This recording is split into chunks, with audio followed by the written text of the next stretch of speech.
Hello guys, चलिए start करते हैं एक नया वीडियो जिसमें मैं आपके लिए लेकर के आया हूँ ड्राई सेल यानी इलेक्ट्रिक सेल के बारे में हम लोग यहाँ पे पढ़ने वाले हैं। वैसे कि इसमें टॉपिक लिखा हुआ है internal resistance of cell, but मैं इलेक्ट्रिक सेल के पूरे के बारे में ही आपसे यहाँ बात करूँगा। ठीक है, सबसे पहले एक छोटा सा डायग्राम मैं यहाँ पे बना लेता हूँ सेल को समझाने के लिए। ठीक है, यहाँ पर सेल के अंदर आपने देखा होगा दो इलेक्ट्रोड होते हैं, एक पॉजिटिव होता है एक नेगेटिव होता है। ठीक है, और उसके अंदर एक इलेक्ट्रोलाइट भरा हुआ होता है। ठीक है, सबसे पहले तो हम समझेंगे कि ये काम कैसे करता है। तो ये काम करता है केमिस्ट्री के इलेक्ट्रोलिसिस बेस पे। ठीक है, जब इलेक्ट्रोलिसिस होता है इलेक्ट्रोलाइट का, तो इसके अंदर क्या होता है, चार्ज जो हैं, चार्ज कैरियर्स मूव करने लग जाते हैं। एक्सटर्नल यहाँ पे हमने कोई डिवाइस या रेसिस्टेंस उसको कनेक्ट कर दिया है। ये इसका पोटेंशियल नापने के लिए वोल्टमीटर लगा लिया है। ठीक है, तो पता है आराम से कि यहाँ पर पॉजिटिव से करंट जाएगी और नेगेटिव में एंटर कर, उल्टा होगा तो इलेक्ट्रॉन नेगेटिव टर्मिनल से पॉजिटिव टर्मिनल की तरफ आएंगे और इलेक्ट्रोलाइट में पॉजिटिव टर्मिनल में क्या हो जाएंगे, नेगेटिव टर्मिनल की तरफ एंटर करेंगे। ठीक है, ये सिंपल सी बात है, आराम से समझ में आ गई होगी। लेकिन पर हम जानते हैं कि इलेक्ट्रोलाइट भी एक तरीके से हमारे लिए हिंड्रेंस का काम करता है, यानी उसको ऑब्स्टिकल का काम करता है, उसको रोकता है चार्ज कैरियर को मूव होने से। तो वो हमारे लिए एक रेसिस्टेंस का काम करता है, जिसकी वजह से हम उसको इंटरनल रेसिस्टेंस कहते हैं, internal resistance of the cell. अब इसमें रिलेशन देखेंगे हम कि क्या होता है, ईएमएफ क्या होता है, टर्मिनल पोटेंशियल डिफरेंस क्या होता है सेल का, वगैरह वगैरह। ठीक है, तो टर्मिनल पोटेंशियल डिफरेंस की सबसे पहले बात कर लेते हैं। टर्मिनल पोटेंशियल डिफरेंस को हम वी से डिनोट करते हैं। ठीक है, तो जो हमारे दोनों टर्मिनल्स होते हैं, पॉजिटिव वाला और नेगेटिव वाला, उन दोनों के बीच में उनका हमें पता है कि एक का पोटेंशियल वी पॉजिटिव और एक का वी नेगेटिव। वी दोनों का तो दोनों का पोटेंशियल डिफरेंस का जो हमारा डिफरेंस होता है, दोनों के पोटेंशियल का जो डिफरेंस होता है, उसको हम टर्मिनल पोटेंशियल डिफरेंस का नाम दे देते हैं। ठीक है, जिसको हम वी से दिखा रहे हैं। ठीक, आई थिंक ये क्लियर हो गया होगा, इसमें कोई इशू नहीं है। ठीक है, टर्मिनल पोटेंशियल डिफरेंस है। अब ईएमएफ की बात कर लेते हैं। तो ईएमएफ कब होता है, ईएमएफ होता है किसी भी सेल का इलेक्ट्रोमोटिव फोर्स बोलते हैं इसको। Electromotive force is called terminal potential difference at open circuit. Open circuit का मतलब क्या है, जब बाहर कोई भी सर्किट कनेक्टेड ना हो, तो उस समय जब आप टर्मिनल पोटेंशियल डिफरेंस को मेज़र करेंगे, तब आपका क्या आएगा, इलेक्ट्रोमोटिव फोर्स आएगा, यानी EMF of the cell, and this is constant for each cell.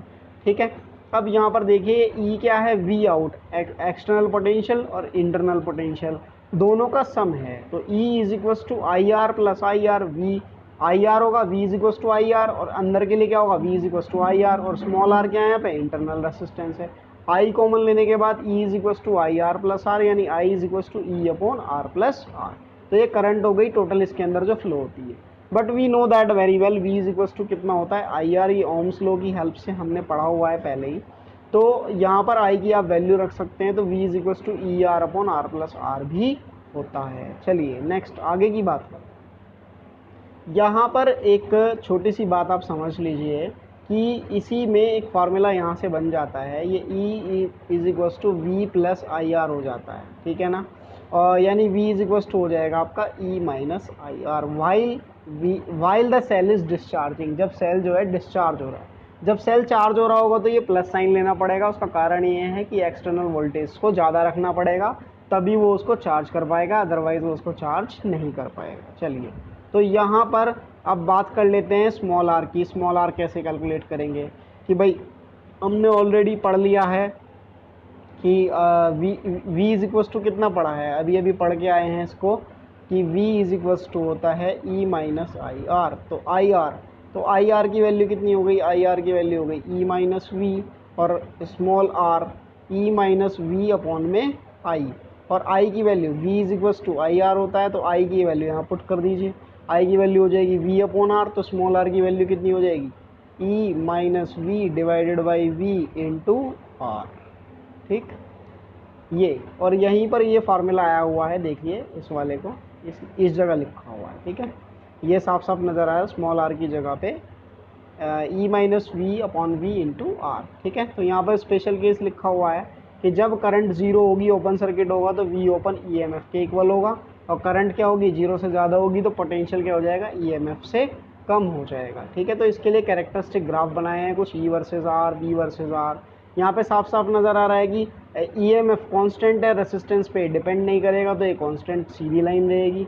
और स्मॉल आर कैपिटल आर में वी वर्सेस आर का ग्राफ जो है, वी हमारा इंक्रीज होता रहेगा धीरे धीरे, लेकिन मैक्सिमम ईएमएफ तक जा सकता है, तो वी हमारा इससे कम ही रहेगा, इससे ज़्यादा नहीं रहेगा। मैक्सिमम हमारा कितना हो जाएगा, जितना कि हमारा ईएमएफ है, इससे ज़्यादा हमारा नहीं होगा, फिर एक कांस्टेंट लाइन आ जाएगी। चलिए ठीक है, यहाँ पर एक स्पेशल केस भी है, हालांकि जब आर की वैल्यू कैपिटल आर हो जाएगी तो वी जो है E/2 के इक्वल होता है। ठीक है, तो इस चीज़ को हम यहाँ से प्रूव कर सकते हैं। यहाँ पे आप रख सकते हो, एक वैल्यू थी हमारे पास में सिंपल कि v इज इक्वल टू क्या था हमारे पास, E-IR। ठीक, और स्मॉल आर की वैल्यू भी थी यहाँ पर। स्मॉल आर की वैल्यू क्या थी, स्मॉल आर की वैल्यू थी E-V divided by v into R.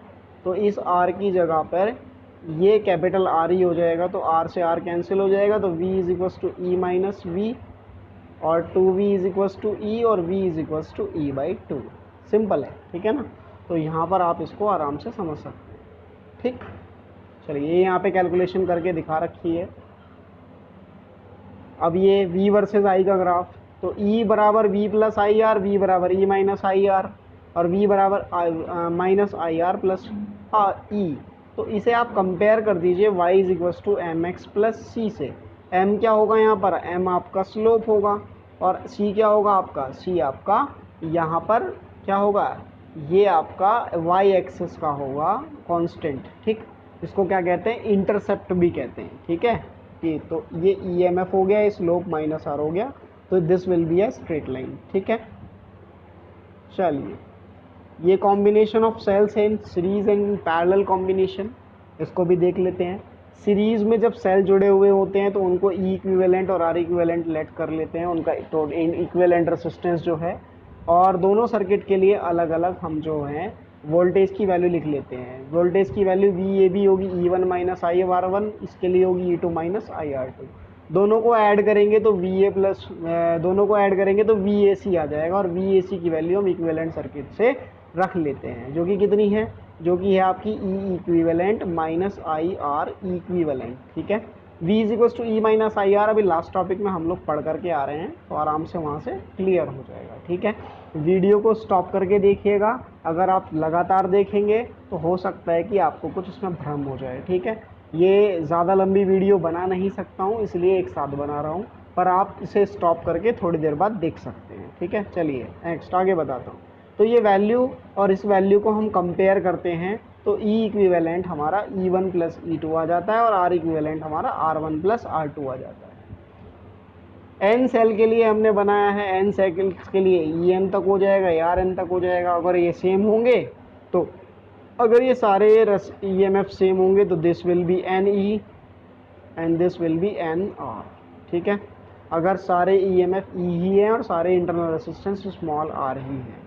ठीक, ये पैरेलल है, पैरेलल में करंट सेम नहीं रहती, वोल्टेज सेम रहती है, तो वहाँ पर वोल्टेज को लेकर के चले थे, यहाँ पर करंट को लेकर के चलेंगे सिंपली इसी फार्मूले से। v is equal to E minus I R, तो स्मॉल आई की वैल्यू हो जाएगी v upon R, sorry small I की वैल्यू हो जाएगी, हाँ ठीक है, यही हो जाएगी E upon R minus V upon R. ठीक है, E upon R minus V upon R, तो इसी वैल्यू को हम यहाँ पर ले लेंगे E minus V upon R one, E minus V upon R two, और टोटल को हम ऐड कर देंगे, और फाइनल इक्विवेलेंट सर्किट से हम ये वाली वैल्यू रख देंगे, ई इक्विवेलेंट माइनस वी अपॉन में आर इक्विवेलेंट।